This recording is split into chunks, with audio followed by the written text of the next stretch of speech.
Hello everyone. Namaste to all of you. I am here, Dr. Ritu Sanfani this side, host of this show, Director Shambhal Women Clinic, Pune Test Tube Baby Center. Women health should be in the center and on the front.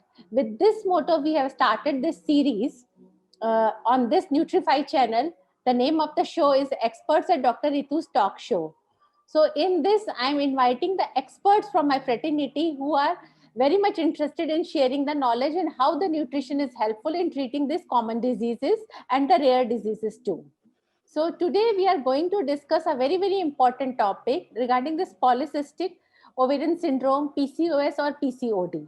So for this, I am going to invite a very knowledgeable, very dynamic person from our fraternity who doesn't need any introduction, Dr. Mujibur Rahman from the Guwahati. A very warm welcome, Dr. Mujibur Rahman, to my show. So, friends, yeah. So, friends, today we are going to discuss how the nutrition plays a very important role in the management of the PCOS. PCOS or PCOD, most of the girls are coming to our OPD or coming for this problem, usually are presenting with acne, hair fall, hirsutism, or irregular menstrual cycles. So many girls are coming, adolescents are coming, young girls are coming, some are coming for their fertility treatment. So today I'm going to discuss with all about this with Dr. Mujibur Rahman. So again, a very warm welcome, Dr. Rahman, to my show. Thank you. Thank you, Yeah. Ritu, for inviting me. Yeah. And good evening to everyone. Yeah. So my first question to you, please enlighten us that what's the role of the diet for the management of PCOS? See, PCOS is a condition which is so rampant nowadays that unofficial statistics put the incidence as 10% of the women. So I think it varies from place to place, but the place where I live, the incidence is quite high. And every day we get patients of polycystic ovary, especially adolescent girls and especially women of young age. And it is one of the most commonest gynecological problem a gynecologist faces. It is like a metabolic as well as reproductive dysfunction in a woman. Most of them come with irregular menses, obesity, acne, unwanted hairs, and infertility. So the treatment of this menace is twofold. One is pharmacological, where we treat them with medicines, and the other one is the lifestyle management, which includes diet as well as reducing lifestyle changes like exercises and reducing the weight.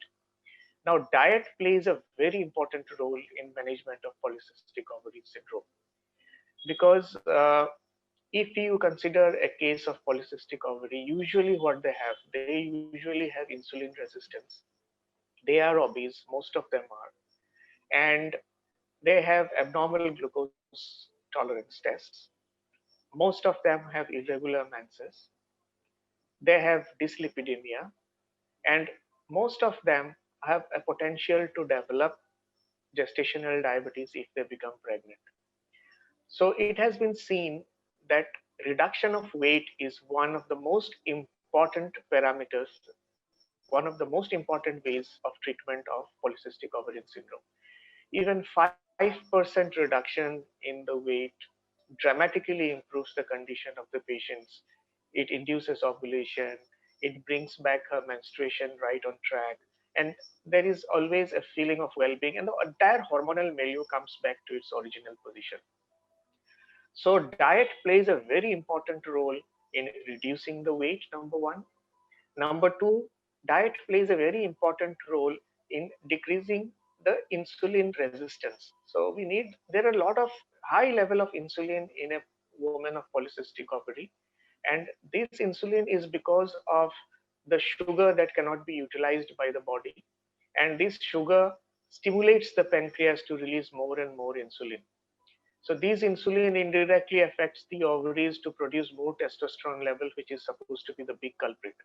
So if we can modify the diet of a patient and then reduce the insulin resistance of the patient and reduce the weight of the patients in the long run, these patients are going to have a dramatic improvement in their overall conditions. Yeah. Yeah, thank you, Dr. Rahman. Very correctly you have put, because in the OPD we are getting lot of patients. The mothers are coming with their girls, or the some young girls are coming, college going girls. They are saying, "Ki till the doctor is giving us this oral contraceptive pills, till then we are getting the menses. Once the treatment is stopped after 3 months or 6 months, again the periods become irregular." So very correctly you have pointed out the role of diet and lifestyle changes is very very important. As correctly Dr. Rahman has mentioned, the lifestyle should be very, very active. And especially in the metro cities, I want to keep the emphasis to avoidance of this, or the reduction for the smoking and the alcohol intake. Because in my OPD, I'm getting so many patients of that. They are saying we are taking the smoking and alcohol is a part of their normal routine. So they have to reduce that also. So now coming Yeah. to the next question, Dr. Rahman. So, as you very correctly mentioned regarding the role of diet, so can you please suggest that which diet is good for the PCOS? Well, as I have told you before, there is insulin resistance in these Yeah, people. Most of them are obese. Most of them are at risk of developing hypertension. Most of them are at a risk of developing cardiovascular diseases, dyslipidemia. So whatever they take should be healthy. When I say healthy, it means that mainly the carbohydrates which they take should be a complex carbohydrate. It should be whole grain, whole wheat carbohydrate if they are going for rotis or something like that. If they're rice eaters, which is very common in our part of the country, then the best way is to go for brown rice, which whose GI is very low. So as far as the carbohydrates are concerned, or other foods are concerned, it is very important to mention the role of GI. So, what is GI? Is the glycemic index. Every food has its glycemic index. So, when we take a food, the blood sugar level shoots up. So, how fast it shoots up and how high it shoots up depends on the food that we take. The more refined the carbohydrate, the more high is the GI. For example, if I take a food which is polished, like rice, polished rice, which is being milled all throughout, these, or flour, these are the food, or plain sugar. These food will automatically have high GI, and when it gets absorbed in our system, it will shoot up the blood sugar level and indirectly cause the release of insulin. So we don't want that to happen. That is why we always ask the patients to go for complex carbohydrates. Now, what are those complex carbohydrates? These patients can have whole, as I have told you, whole wheat bread. They can have brown rice. They can take oatmeal. They can take barley's, flax seeds. Then they can also take a lot of fruits and vegetables. Most of the fruits have low GI. So, like guavas, pears, apples, and a lot of berries have very low GI. So, they can take it and then keep their blood sugar under control and thereby prevent the release of insulin from the pancreas.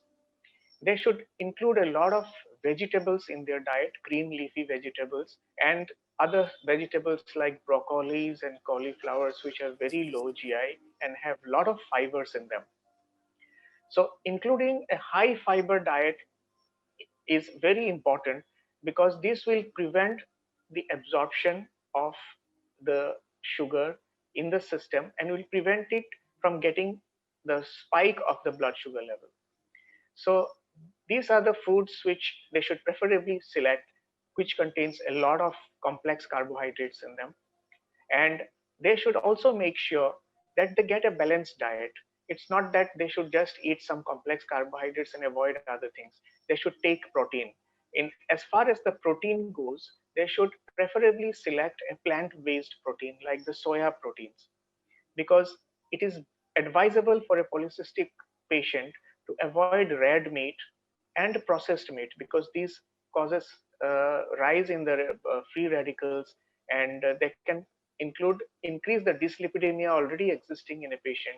They can increase the obesity and then cause hypertension in the long run. So as far as possible, avoid red meat. If at all you prefer meat, go for lean meat.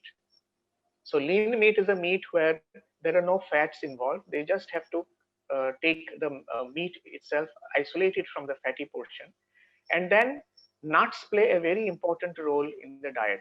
So take as much as you can, because these nuts have a lot of omega-3 fatty acids. You can include fishes in your diet, especially fatty fishes, because these fishes also contain good fatty acids, especially omega-3 fatty acids, which is very essential for lowering the dyslipidemia in your blood. It will lower your blood pressure. It will increase your hormonal value overall. So include lot of omega-3 fatty acid based food, and then reduce the intake of fat. Now, in fat, there are two types of fat. One fat is good for us and one is bad for us. So include vegetable seed oils more in your diet rather than going for saturated fats like ghee, butter, margarine, dalda, and all those things. If you at all you want to add oil in your food, the best oil is olive oil, extra virgin olive oil, or sunflower oil. Sometimes mustard oil is also considered to be a good alternative to this. So any oil which remains normal, does not solidify in room temperature, in layman's term, is considered a good oil. And any fat that solidifies at room temperature, like your ghee, butter, and lard, margarine, these are bad fats. So try to avoid those fats. And uh, include a lot of fiber in your diet.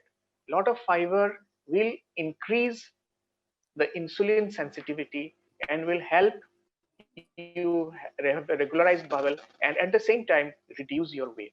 So these are the 4 or 5 things: complex carbohydrates, lean proteins, healthy fats, and lastly, take considerable amount of multivitamins. There are Yeah. You get enough vitamins in your fruits and vegetables, but on top of it, you may need sometimes additional vitamin sources like vitamin D and vitamin C. So include those in your diets as well. Yeah. Very correctly mentioned, Dr. Rahman. Here I want to know the specificity about regarding that which type of fish. So many patients are coming and asking that we can take which type of fish. Is it anything, any strain you want to There are specify for that? few fishes which are excellent sources of omega-3 fatty acids. One is salmon, then tuna. Mostly they are sea fishes, but any fish is good enough which has fat content in it. But the recommended fishes good for a polycystic patient is tuna. Then you have your salmon. Then you have your mackerel. Then you have a pomfret.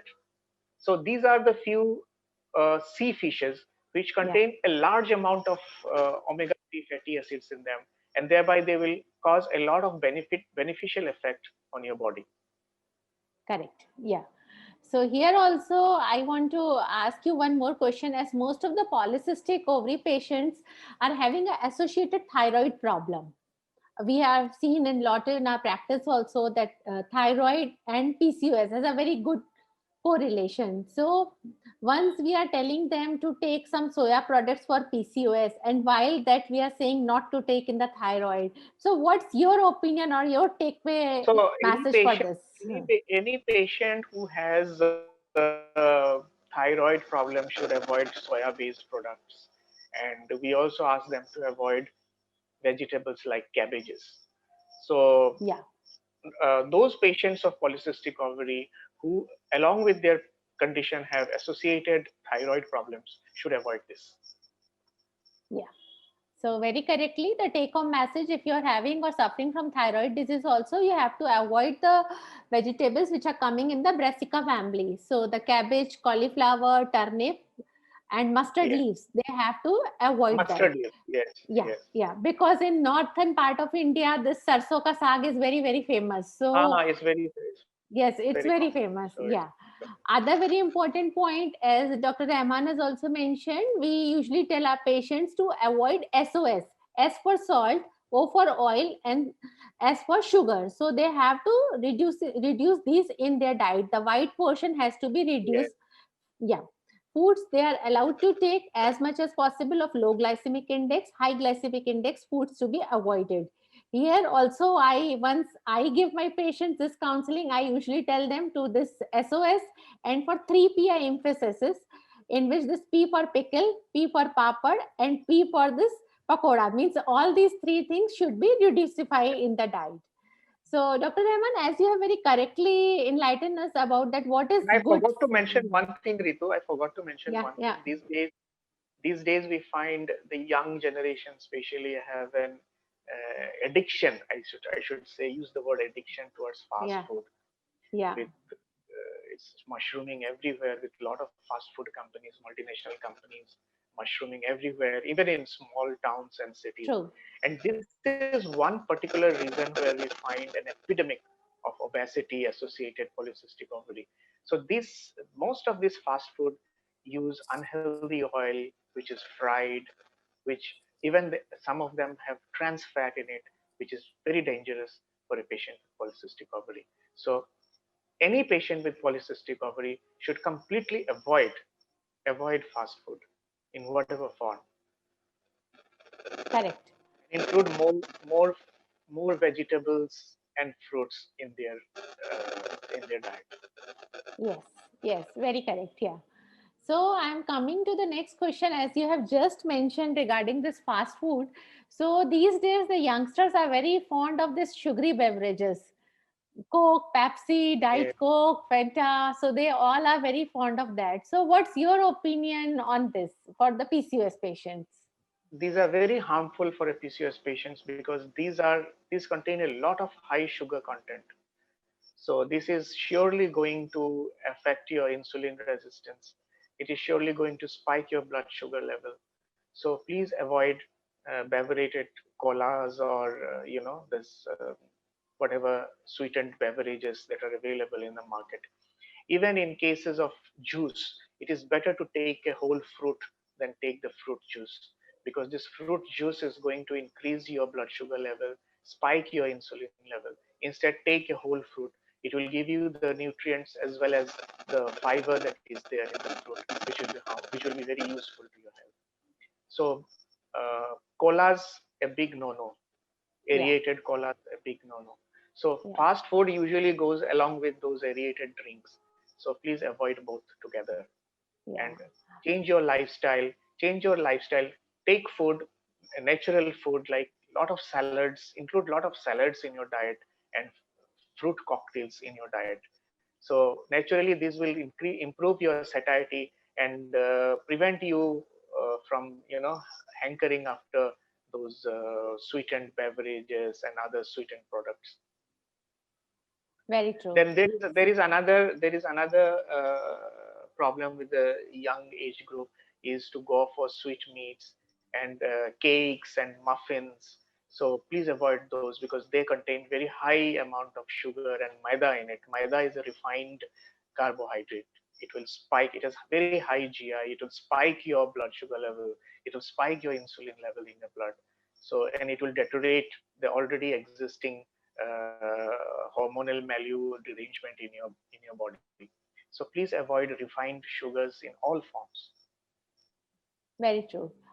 Here, I also want to emphasize, as you correctly mentioned regarding the sugary beverages, these days the youngsters are coming and telling, "Ma'am, we are to taking Diet Coke. We are not taking the regular Coke." So, I want to emphasize very clearly, the Diet Coke is containing more caffeine compared to Yes, the normal yes, caffeine. So, normal caffeine. Yes, so yeah, yeah. it is just marketing gimmicks, Yes, yes, to yes, yes. Very true. people. Yeah, very true.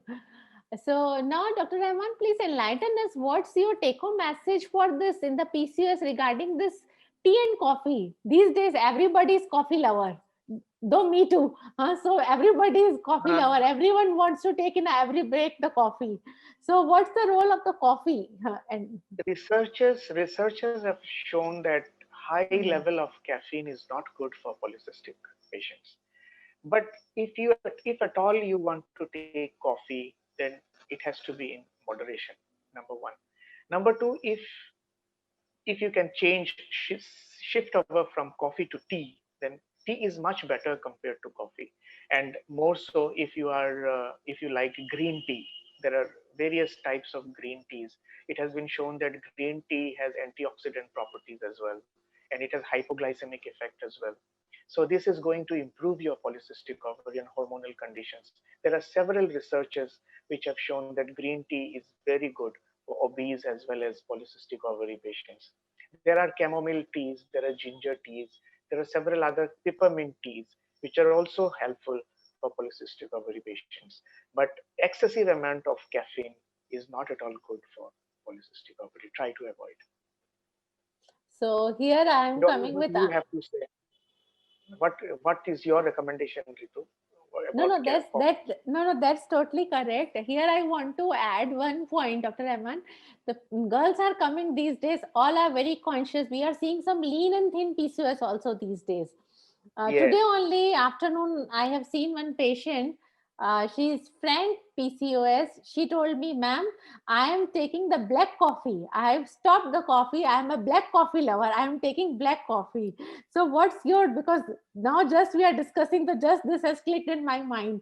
So girls are coming and saying, ma'am, we are coffee lover, but we are taking black coffee. So Coffee in any form has very high level of caffeine in it. So it is better to avoid. And if at all you want to take it in moderation. It's not like having 10, 15 cups of coffee a day. You can have 1 cup in the morning or 1 cup in the evening. So try to reduce the amount. And one thing is, if you are a chocolate lover, I've forgotten to yes, talk about chocolate, because the yeah, yeah. youngsters are very much addicted to chocolate these days. Everyone is addicted to chocolate. Who in this world is not addicted to chocolate? Yes, yes. No, Yeah, but there is a difference between addiction and occasional, having a taste of yeah, chocolate. I have yeah, seen yeah. chocolate addicts. They Okay. cannot do Huh. without it. They go into depression if they do not take chocolates. Okay. So Huh. there are this brown chocolate. Do you have Yeah. this brown Hmm. chocolate, dark or whatever? There's another Yeah, dark name for it. chocolate. Yeah, dark chocolate. Dark. Dark chocolate. Yeah. It has Hmm. been the research has shown that dark chocolate has some beneficial effect Hmm. in Hmm. polycystic ovary patients. Hmm. So you can just shift your taste a little bit, though it is a little bit bitter compared to other Hmm. Hmm. chocolates. But Hmm. Hmm. I think for your health, it's better to switch over to dark chocolates. True, true. Again, Dr. Rahman, I will specify here because here in the metro cities, the girls are coming and asking that how much dark chocolate percentage means how much cocoa percentage we can take, because you have initiated a very good point, because dark chocolate is available 40%, 60%, 80%. And I have seen the patients are saying, ki, ma'am, as we are not good getting break to go for the lunch or in the breakfast, we are keeping the chocolates with us with all the dry fruits. So we are taking Cadbury fruit and nut or Cadbury almond, so that is giving the good energy. So what's your take home on I'll this? tell you. I'll tell you Huh. what the Cadbury has. Cadbury doesn't have chocolate alone.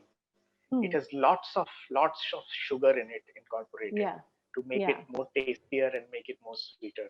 So if you are taking chocolate, you are taking a lot of sugars, refined sugars along with it.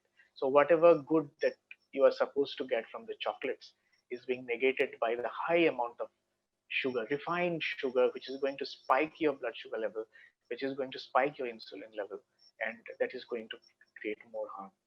But even if you want to take it in moderation, rather instead of taking a quick bite of chocolate to fill your stomach, rather go for an apple or an orange to fill it up. That is more beneficial to you than a chocolate. That is my That's advice. that's very correct. An apple a day keeps a doctor away. Correct. Yes, Hmm? yes. So I think that's a very, very good suggestion. So thank you so much, Dr. Rahman, for coming to my Thank you, show thank and you, clarifying all these queries. So the thank you friends, so much what the for yeah, inviting me. yeah. So the friends, what the take home messages we got, the PCOS is basically a lifestyle disorder. So the lifestyle should be very, very active. And the food stuffs, as Dr. Rahman has clearly mentioned, we have to specify and focus on the low glycemic index foods. And as he has correctly mentioned, a big no to coffee and tea and aerated drinks. You can go for the fresh fruit. And if you're not liking fresh fruit, in that case, only the fruit juice. But basic, the main advice to have a fruit. So that will contain a lot of fiber also and green leafy vegetables. So I think we will wind up with this. So thank you once again. Thank you, Dr. Rahman, Thank you for very much. joining Thank us. you, Ritu. Yeah, Thank you, yeah, Ritu, once again. yeah, Yeah. yeah. Okay. So, Thank friends, you. till then, bye bye. Stay safe, stay healthy. Yeah.